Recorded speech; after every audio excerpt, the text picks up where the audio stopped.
always just play.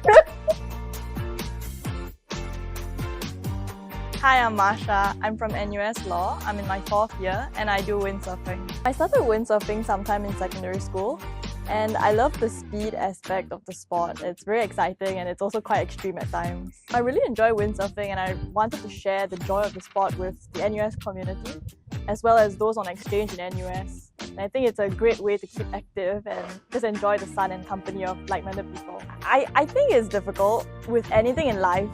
If you want it bad enough, you'll definitely run into difficulties trying to achieve what you want to achieve. Most of my classmates are very proactive in sharing notes from lectures and seminars.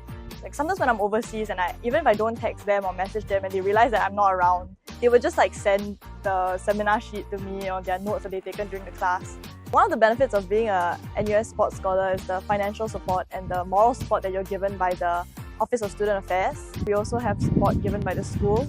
For me, whenever I apply for leave of absence, for overseas trips, for competition or training, the school is quite willing to grant me a leave so that I can focus on my competition, but also still remain an active student in school by learning online or catching up when I come back.